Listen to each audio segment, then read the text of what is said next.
Φίλες και φίλοι, γεια σας. Καλώς ήρθατε σε ένα ακόμα βίντεο. Μαζί μας ο Βαγγέλης και σήμερα. Θα σχολιάσουμε ό,τι θεματάκια έχουν προκύψει, την επικαιρότητα Της του Καβάλας. ΑΟΚ. Ναι. Μαζί μας φυσικά και για ακόμη μια φορά το καλύτερο κουρίο της Καβάλας. Κάρμπας Barbershop. Λοιπόν, ξεκινήσουμε με το μάτς με τη Μηχανιώνα. Να ξεκινήσουμε. Εντάξει. Να πούμε, Αγωνιστικά για το παιχνίδι. να πούμε λίγο αγωνιστικά, ναι. Ωραία, από Τι πού θες να είδες? ξεκινήσουμε? Τι είδες? Καταρχήν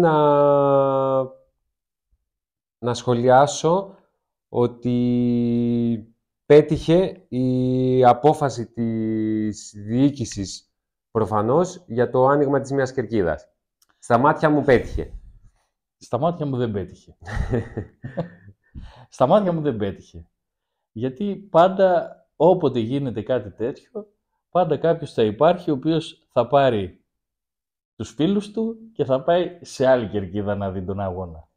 Εντάξει, αυτό στα δικά μου τα μάτια είναι πολύ άσχημο και καλό θα είναι να το ξανασκεφτούν τα παιδιά που πήγαν στην 4, γιατί δεν δείχνουμε καλή εικόνα έτσι.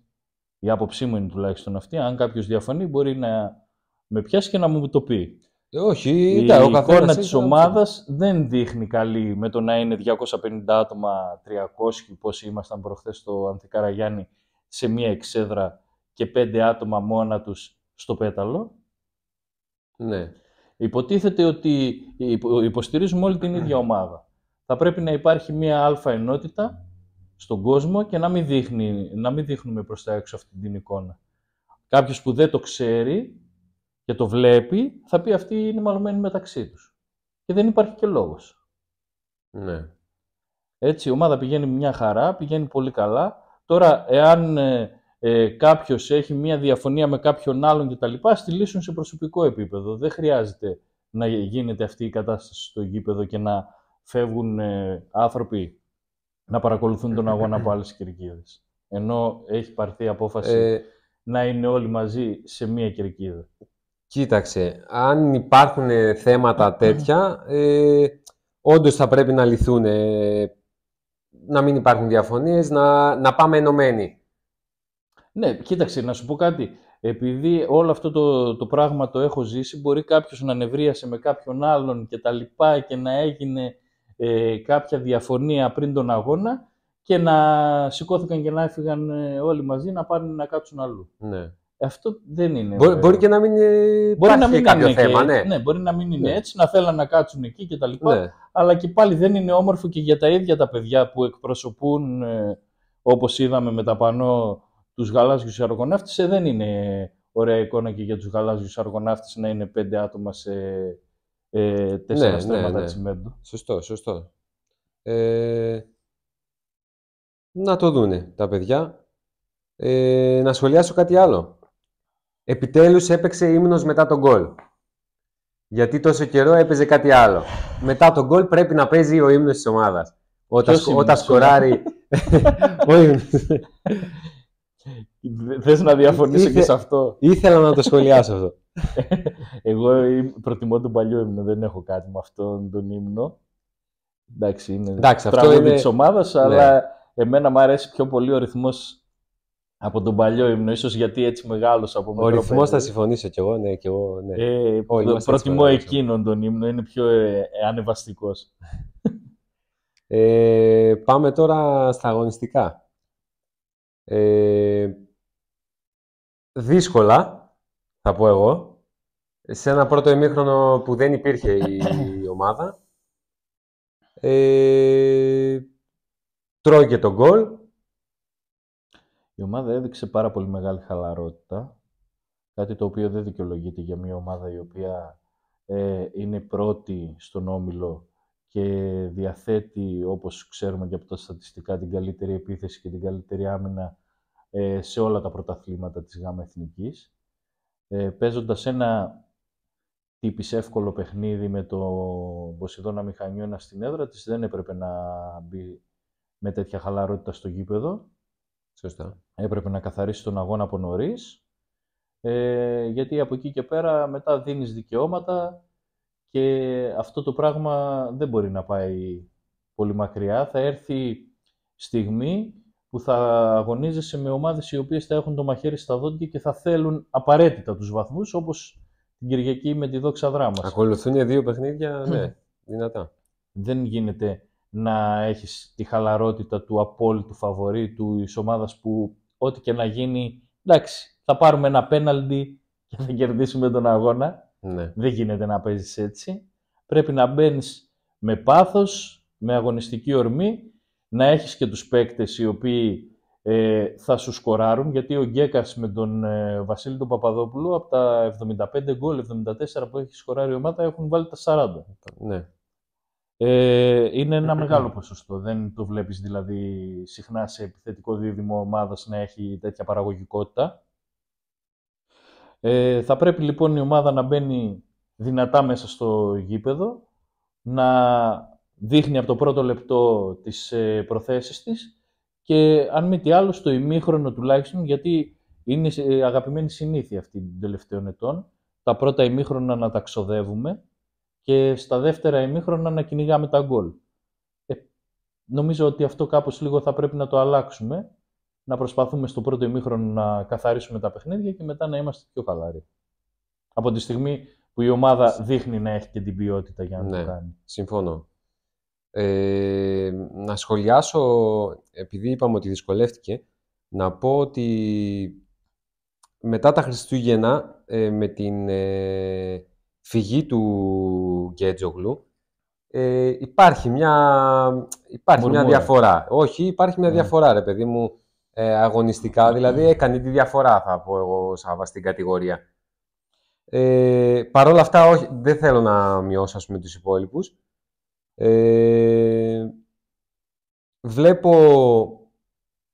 Βλέπω ότι ο Τζελίδης δεν παίζει στα τελευταία μάτς. Δεν ξεκινάει ο Τζελίδης. Με το που μπαίνει αλλάζει το παιχνίδι. Δεν μπορώ να το καταλάβω αυτό το πράγμα. Φυσικά ο προπονητής ξέρει καλύτερα από όλους. Τι γίνεται εκεί, ποιος έχει θέματα, ποιος δεν έχει. Μπορεί να έχει τραυματισμούς, δεν γνωρίζουμε τι. Αλλά το έχω απορία γιατί δεν ξεκινάει. Γιατί είναι game changer.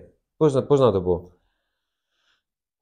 Το προπονητής ξέρει καλύτερα και τα λοιπά. Εντάξει, ίσως κάνει διαχείριση του ρόστερ. Δεν ξέρεις τι μπορεί να γίνεται. Εγώ έχω εκφραστεί άπειρες φορές για τον προπονητή της ομάδας. Προσωπικά δεν θα ήθελα αυτόν τον προπονητή στην ομάδα. Αυτή ήταν η απόφαση της διοίκησης. Αυτός ο προπονητής ανέλαβε την ομάδα. Με αυτόν τον προπονητή η ομάδα είναι πρώτη, παρά το γεγονός ότι δεν παίζει καλό ποδόσφαιρο και αυτό είναι ομολογουμένως αυταπόδεικτο από τη δυσκολία με την οποία παίρνει τα αποτελέσματα, παρότι κερδίζει. Και για τον Σάβα που είπες, ο Σάβας παρότι σαν ποδοσφαιριστής τα τελευταία χρόνια δεν ξέρω αν δεις και στο ίντερνετ, αν πατήσεις το όνομά του στο Google, περισσότερο lifestyle φωτογραφίες θα δεις, παρά ποδοσφαιρικές.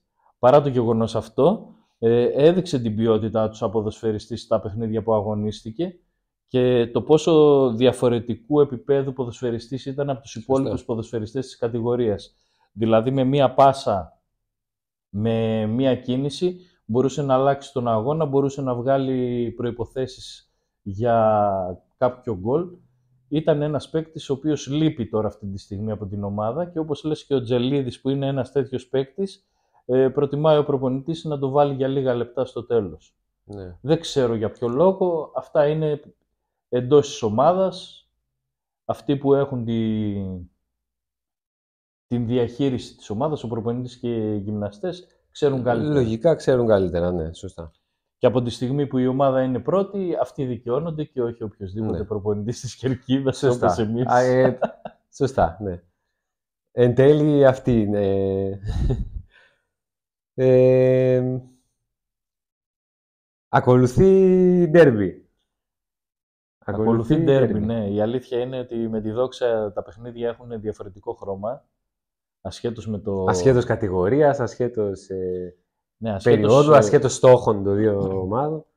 Ασχέτως αγωνιστικής κατάστασης θα έλεγα, γιατί έχει τύχει αρκετές φορές το αντίθετο από ό,τι είναι τώρα, δηλαδή η Δόξα να είναι στα πάνω της και η Καβάλα στα κάτω της. Αυτό το ντέρμπι έχει εδραιωθεί με τα χρόνια και πιστεύω ότι είναι και κάτι το οποίο δίνει χρώμα στην αγωνιστική περίοδο της ομάδας. Δηλαδή, ακόμα και να μην έχεις κάποιο ενδιαφέρον αγωνιστικό, αν παίζεις με τη Δόξα, έρχεται η όρεξη να πας στο γήπεδο να δεις τον αγώνα.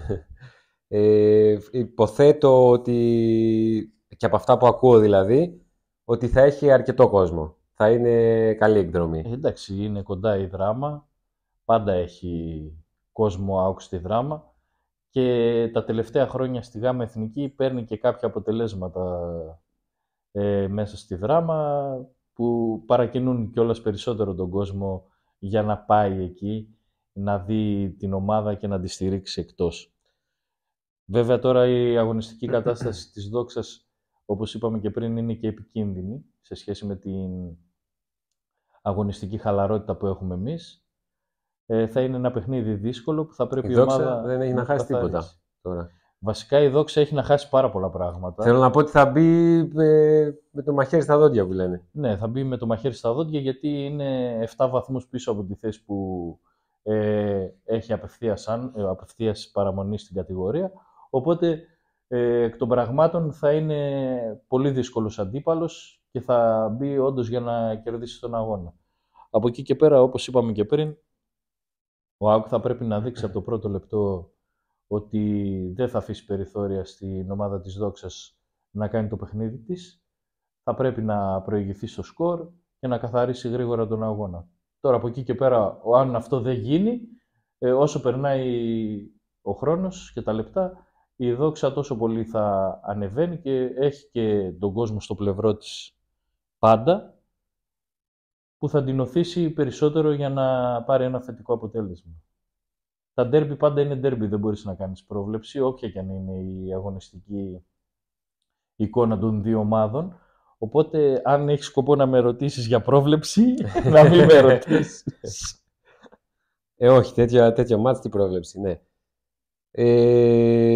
Και μετά από αυτό, εντάξει, προτρέχω, θα τα δούμε λογικά και την επόμενη εβδομάδα. Μετά τη Δόξα είναι και ο Νέστος στο Ανθή Καραγιάννη. Ναι. Δεύτερο μάτς δυνατό, θα πω εγώ.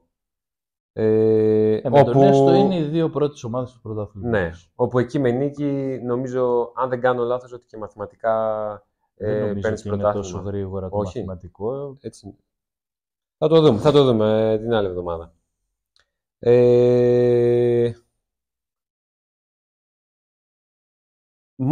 Ακούσαμε, να αλλάξουμε θέμα, ακούσαμε ότι άλλα 100.000 από την περιφέρεια, στα 70 που είπαμε την προηγούμενη φορά, για το γήπεδο, ναι.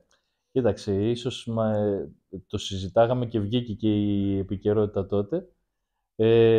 Εξασφαλίζονται πόροι για να γίνουν πράγματα στο γήπεδο, όπως είπαμε και την προηγούμενη φορά, επειδή διάβασα και κάποια άρθρα για μελέτες και σχεδιασμό για σκέπαστρο στο Ανθή Καραγιάννη.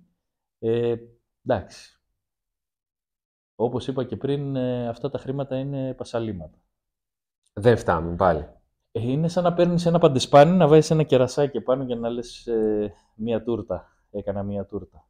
Δεν γίνεται έτσι. Ναι. Πρέπει να ξεκινήσεις εκ βάθρων, να το μελετήσεις, να το ξαναμελετήσεις, να γίνουν σοβαρές μελέτες, να δοθούν χρήματα για τις μελέτες, γιατί το γήπεδο βρίσκεται και σε ένα μέρος της πόλης το οποίο είναι δίπλα η θάλασσα. Είναι μια παλιά κατασκευή, όπως είπαμε και στην προηγούμενη εκπομπή, και θα πρέπει να γίνει μια σοβαρή δουλειά. Βέβαια το έχει αναλάβει ο κύριος Ιγνατιάδης, ο οποίος από μικρό παιδί είναι στο ΝΑΟΚ, είναι ένας άνθρωπος του αθλητισμού, έχει φάει με τα κουτάλια τα γήπεδα, οπότε του έχουμε και εμπιστοσύνη για αυτό που θα παρουσιάσει. Και έχει κάνει, νομίζω, και συνάντηση με το Δήμο για να δουν κάποιες μελέτες για το Βερούλιο. Ναι, Δεν ξέρω αν το είδες. ναι, Για να βρεθεί χρηματοδότηση να γίνουν και κάποια έργα στο Βερούλιο για πλαστικό χλουοτάπητο. ναι. Και αυτό θα είναι προς μια καλή κατεύθυνση, γιατί το Βερούλιο είναι ένα ταλαιπωρημένο γήπεδο και αυτό παλιό. Μην ξεχνάμε ότι γκρεμίστηκε και μια κερκίδα από εκεί και έγιναν τα γύρω-γύρω γηπεδάκια. Νομίζω ότι θα είναι προς το καλύτερο του γηπέδου να γίνει πλαστικό, και αν μη τι άλλο δείχνουν, η νέα διοίκηση της περιφέρειας δείχνει μία μέριμνα προς το αθλητικό κομμάτι, κάτι που είναι θετικό. Μόνο καλό μπορεί να είναι. Ναι, μόνο καλό μπορεί να είναι, γιατί τα γήπεδα δεν είναι και σε πολύ καλή κατάσταση, κανένα γήπεδο, και μην ξεχνάμε ότι πέρα από τις ομάδες που αγωνίζονται εκεί, προπονούνται και παιδιά. Έτσι. Και στο στάδιο προπονούνται παιδιά, και στο κλειστό της Καλαμίτσας προπονούνται παιδιά, και σε άλλα κλειστά της πόλης, τα οποία όταν βρέχει έχει και εσωτερική βροχή. Οπότε καλό θα είναι να δούμε λίγο τις αθλητικές εγκαταστάσεις για το μέλλον της πόλης. Σωστά. Πολλά χρόνια έμειναν παραμελημένα, νομίζω. Προφανώς από τη μία μέρα στην άλλη δεν γίνονται αυτές οι Ναι, βλάβες. Βέβαια. Πάντως, μακάρι να γίνουν οι μελέτες που πρέπει να γίνουν, γιατί τα 170, ας πούμε, είναι απλά για να πάρει άδεια η ομάδα για τη Super League 2. Από ό,τι καταλαβαίνω. Άδεια. Αν είναι για αυτόν τον λόγο, και για αυτόν τον λόγο πάλι, είναι λίγα. Χρειάζονται σοβαρές παρεμβάσεις και για τη Super League 2 και για αργότερα, αν η ομάδα κάποια στιγμή ανέβει στη Super League 1. Γενικότερο για όλο το πλαίσιο του σταδίου δεν ξεκινάς να κάνεις έργα, θεωρώ, με γνώμονα το να παίξει ποδοσφαιρική ομάδα στην ανώτερη κατηγορία. Τα έργα που θα κάνεις σε ένα στάδιο, το πώς ξεκινάς στο δικό μου το μυαλό, είναι με το να είναι λειτουργικό. Να μπορεί να είναι λειτουργικό και να συμβαδίζει με το έτος που έχουμε. Έτσι. Μιλάμε Βασικό. για ένα γήπεδο του 1968, ενώ έχουμε 2024. Και αμφιβάλλω αν οι υποδομές του είναι για 2024. Δεν νομίζω. Να είναι λειτουργικό, όπως είπες, για όλους, έτσι, και για τον κόσμο, και για τους αθλητές και για όλους. Ναι, να είναι για τους αθλητές, να είναι για τα παιδιά του Στίβου που κάνουν εκεί τις προπονήσεις τους, να είναι για τους φιλάθλους οι οποίοι θα πάνε εκεί πέρα και θα παρακολουθήσουν έναν αγώνα, να είναι λειτουργικό από κάθε άποψη. Και να έχει και παράλληλες δραστηριότητες. Ας πούμε, είναι ακριβώς δίπλα το παράδειγμα. Είναι το κολυμβητήριο. Ναι. Το κολυμβητήριο είναι μια αθλητική εγκατάσταση η οποία έχει ζωή όλο τον χρόνο, κάθε μέρα, εκτός από τις αργίες. Έτσι. Πηγαίνουν οι γονείς, υπάρχει και ηλικία που κάθονται, παίρνουν τον καφέ τους, βλέπουν τα παιδιά τους, τελειώνουν τα παιδιά τους την προπόνηση, τα παίρνουν, έχει αποδυτήρια, μπορούν να κάνουν το μπάνιο τους, μπορούν να κάνουν το πιστολάκι τους στο διάδρομο, να ντυθούν, να χτενιστούν και να φύγουν. Στο Ανθή Καραγιάννη, πες μου, τι μπορούν να κάνουν τα παιδιά? Τίποτα. Δηλαδή έρχονται, κάνουν την προπόνησή τους και φεύγουν να πάνε στο σπίτι τους να κάνουν μπάνιο, να αλλάξουν, να τακτοποιηθούν. Δεν είναι σύγχρονη η κατάσταση αυτό.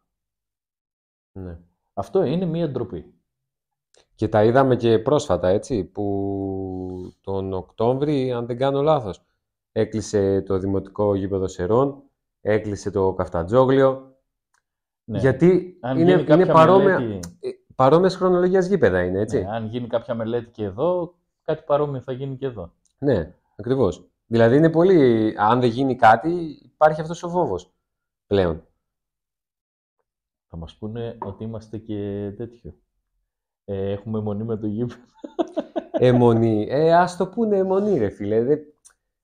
Ας το πούνε αιμονή. Δηλαδή το να θες ένα ωραίο γήπεδο στην πόλη σου, αν είναι αιμονή, κοίταξε, η αλήθεια είναι έχουμε αιμονή, ναι. Η αλήθεια είναι ότι πολλές φορές έκανα προσπάθειες να συζητήσω με ανθρώπους για το γήπεδο και τα πράγματα που μπορούν να γίνουν εκεί, αλλά πάντα ακούς και κάποια άλλη ιστορία που σε κάνει να σκέφτεσαι πολλά πράγματα. Ας πούμε, για τα καθίσματα που είχαμε αλλάξει τότε με την Λέσχη και γράψαμε στη νότια θύρα το Καβάλα. Επειδή αυτό ήταν ένα σχέδιο το οποίο πραγματοποιήθηκε το 2014, αν δεν κάνω λάθος, τότε έγινε. Τα καθίσματα έχουν μπει στο στάδιο από το 2009 που η ομάδα ανέβηκε στη Super League. Και τότε υπήρχε μια συζήτηση. Ναι. Και τότε υπήρχε μια συζήτηση να γραφτεί το Καβάλα στα καθίσματα. Αλλά από ό,τι λέει ο αστικός θρύλος, κάποιος είπε να γράφει Δήμος Καβάλας. Και κάπου εκεί εγκαταλείφθηκε αυτή η ιδέα. Ναι. Αυτή η έμπνευση ήταν της Λέσχης, έτσι. Αυτή η έμπνευση ήταν κάτι το οποίο το έκανα εγώ. Το είχα αρκετά χρόνια στα αρχεία του υπολογιστή μου και έτυχε κάποια στιγμή να το δούνε τα παιδιά από τη Λέσχη και να κάνουμε μία ανοίξη στο Δήμο και να μας επιτρέψουν να γίνει αυτή η αλλαγή. Ήταν κάτι το οποίο το κάναμε σαν δράση με τη Λέσχη Φιλάθλων. Με την άδεια βέβαια του Δήμου τότε. Ναι. Πρέπει να γράφει Καβάλα το γήπεδο. Είναι το γήπεδο της ομάδας. Αυτό γράφει. Ναι, έγινε αυτό που έπρεπε. Ήταν δίκαιο και έγινε πράξη. Λοιπόν, να πούμε και για το πρωτάθλημα της Super League 2 που μας περιμένει. 2 λόγια. Να πούμε, από ό,τι φαίνεται, εγώ εκεί είμαι εντελώς αδιάβαστος. Είμαστε... Όχι, μια αναφορά. Αυτό, θα πούμε περισσότερα όταν έρθει η ώρα φυσικά. Νομίζω αλλά από ό,τι φαίνεται... Θα γίνει συγχώνευση τώρα. Θα γίνει το πρωτάθλημα θα είναι ενιαίο, ναι, αν δεν κάνω λάθος, με 18 ομάδες. Και από ό,τι φαίνεται θα είναι πολύ δυνατό. Δηλαδή, αν έχεις σε ένα πρωτάθλημα με Καβάλα, με Γιάννενα, από ό,τι φαίνεται που πέφτουν, με Καλαμάτα, ένας εκ των Λάρισα ή Λεβαδιακού, γιατί έγινε και η κλήρωση τώρα play-off, play-out, να δούμε ποιοι θα μείνουν. Πάντως φαίνεται ότι θα είναι πολύ δυνατό το πρωτάθλημα. Εντάξει, πάντα οι ομάδες της επαρχίας δίνουν διαφορετικό χρώμα στη Β' Εθνική, όπως τη μάθαμε εμείς, τώρα Super League 2 και ναι. δεν συμμαζεύεται τα ξενικά, τα ονόματα και όλα αυτά. Η Β' Εθνική πάντα ήταν σκληρή και πάντα έβλεπες δύσκολα παιχνίδια. Άσχετα που τώρα οι ξένοι λένε ότι είναι το πιο διεφθαρμένο πρωτάθλημα, μην τα ακούς αυτά, ψέματα. Δεν γίνονται τέτοια στην Ελλάδα, δεν γίνονται. Τέλος πάντων, θα είναι ένα δυνατό πρωτάθλημα. Ο πιο δυνατός στο γήπεδο και στο παρασκήνιο θα είναι και αυτός ο οποίος θα πάρει την άνοδο στο επόμενο πρωτάθλημα. Τώρα η Καβάλα δεν μπορώ να σου πω τι θα κάνει στο πρωτάθλημα του χρόνου, γιατί εντάξει, φιλολογικά υπάρχουν πάρα πολλές ομάδες οι οποίες έχουν όνομα και ιστορία, αλλά το όνομα και η ιστορία δυστυχώς δεν παίζει μπάλα. Όχι. Να περιμένουμε να δούμε. Το καλοκαίρι θα δούμε. Ποιοι θα είναι, ναι. Το καλοκαίρι πάντα εδώ στην Καβάλα πάντα είναι καυτό, πάντα είναι αγχωμένο, πάντα άλλα περιμένουμε και άλλα γίνονται, οπότε... Η αλήθεια είναι θα έχουμε καλό καλοκαίρι, ναι, με μεταγραφές, με προετοιμασία της ομάδας για Super League 2, για τι άλλο, έργα στο γήπεδο. Θα έχουμε πραγματάκια. Τέλος, όταν εσύ έρθει το η ώρα πήγες πολύ στον προγραμματισμό για την επόμενη κατηγορία. Εντάξει, είπαμε και την προηγούμενη φορά ότι δύσκολο να χαθεί, οπότε σιγά σιγά πρέπει να μπαίνουμε σε αυτό το mood. Τα τελευταία χρόνια, όποτε γίνεται κάτι καλό για την Καβάλα, πάντα υπάρχει και κάτι κακό από πίσω. Οπότε είμαστε όλοι οι άνθρωποι οι οποίοι είμαστε γύρω από την ομάδα, είμαστε πολύ συγκρατημένοι. Γιατί υπήρχε τότε η άνοδος από τη Γ' Εθνική, με τη συγχώνευση τότε και με την φυτευτή κατηγορία της Super League 2, ανεβήκαμε από τη Γ' στη Γ'. Ναι. Από τη Γ' ερασιτεχνική στη Γ' επαγγελματική με πανελλαδικό πρωτάθλημα και εκεί τότε. Οπότε μειώθηκε πάλι η χαρά μας. Την άλλη φορά ήρθε ο Καναδός ενθουσιασμός και τα λοιπά. Όχι, δεν μας βγάζαν δελτία, όχι, δεν γινόταν η μεταβίβαση, όχι το ένα, όχι το άλλο. Πάλι συγκρατημένοι. Οπότε και τώρα νομίζω ότι ο κόσμος, παρά το γεγονός ότι η ομάδα είναι πρώτη, παρά το γεγονός ότι δείχνει να έχει μια σταθερή διοίκηση, ο κόσμος είναι πάλι συγκρατημένος και πάλι Είναι, ναι. φοβάται. Ναι. Γιατί τα καλοκαίρια εδώ πέρα πάντα είναι δύσκολα. Ακόμα Ναι. και με τον Ψωμιάδη που ήμασταν για τρίτη χρονιά, πηγαίναμε στην Α' Εθνική και είχαμε φτιάξει ομάδα πάρα πολύ καλή και τα λοιπά και είχαμε αποκλειστεί. Είχαμε χάσει την έξοδο στην Ευρώπη από τον Ολυμπιακό Βόλου και φτιάχναμε μια ομάδα για να πάρουμε την έξοδο στην Ευρώπη. Ήρθε ο Γερουλάνος και μας έδιωξε και μας έστειλε στη Δέλτα Εθνική. Και πάλι είχαμε ζεστό καλοκαίρι και πάλι είχαμε άγχος και πάλι... Οπότε θεωρώ ότι δικαιολογημένα τα τελευταία χρόνια ο κόσμος της Καβάλας, παρά το γεγονός ότι θα ανέβει η ομάδα, όπως όλα δείχνουν, είναι πάλι συγκρατημένος. Και εγώ είμαι συγκρατημένος, γιατί δεν ξέρεις τι θα σου ξημερώσει και δεν ξέρεις αν όλα αυτά που φαντάζεσαι, σκέφτεσαι και εύχεσαι μπορεί να γίνουν. Πότε θα χαρούμε, πότε θα ξεσπάσουμε. Δεν ξέρω. Δεν ξέρω πραγματικά. Εγώ θα χαρώ τα βγει η ομάδα στο UEFA που μου έχει μείνει και μου έχει μείνει αποθυμένο όλα τα χρόνια. Να πούμε ότι με την ευκαιρία τώρα αυτή, ότι να έρθει ο κόσμος, δηλαδή έρχονται ωραία παιχνίδια, ο καιρός πλέον θα είναι καλός, ήρθε η Άνοιξη, με τον Έστω ας πούμε, να έρθει ο κόσμος να το χαρεί. Ναι, θέλω να δω κόσμο. Ναι, θέλω να δω κόσμο. Η ομάδα πάει καλά, δεν υπάρχει λόγος να μην έρθει ο κόσμος στο γήπεδο. Ο κόσμος, ναι, δεν υπάρχει λόγος να μην έρθει στο γήπεδο. Σου είπα και την προηγούμενη φορά ότι είναι αυστηρός ο κόσμος της Καβάλας και πρέπει να έχει πολλές αποδείξεις ότι η ομάδα παίζει πολύ καλό ποδόσφαιρο για να έρθει. Επίσης, όπως έγινε και με την περίπτωση του Κανάδου, πρέπει να έχει και πολύ φθηνό εισιτήριο. Ναι. Γιατί είμαστε και τέτοιοι οι καβαλιώτες. Το εισιτήριο είναι δεν καλά. θέλουμε να δίνουμε χρήματα για να πάμε στο γήπεδο, θέλουμε την πρόσκληση. Δεν ξέρω, λες και όλα τα χρόνια όλος ο κόσμος, δεν ξέρω, νομίζει ότι τα χρήματα τα κλέβει κάποιος, τα παίρνει στο σπίτι του, δεν ξέρω. Ναι.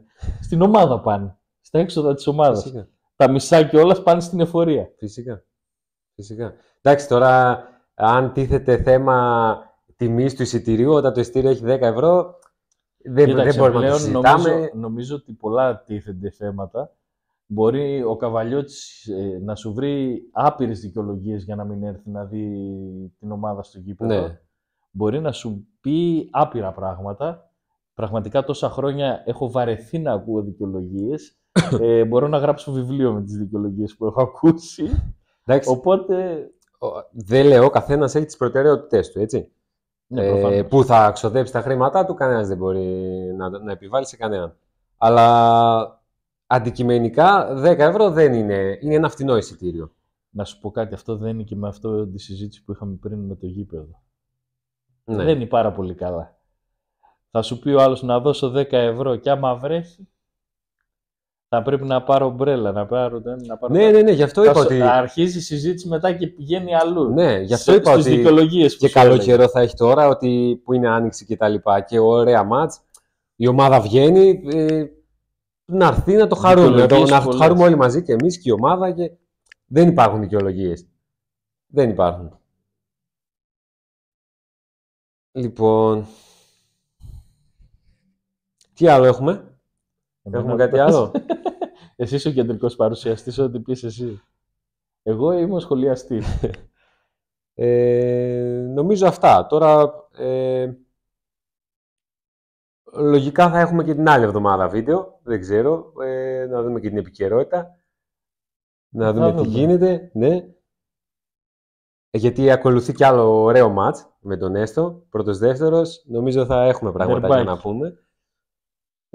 Οπότε αυτά για την ώρα. Βαγγέλης και Σταμάτης, ευχαριστούμε που μας παρακολουθήσατε. Τα λέμε την επόμενη φορά.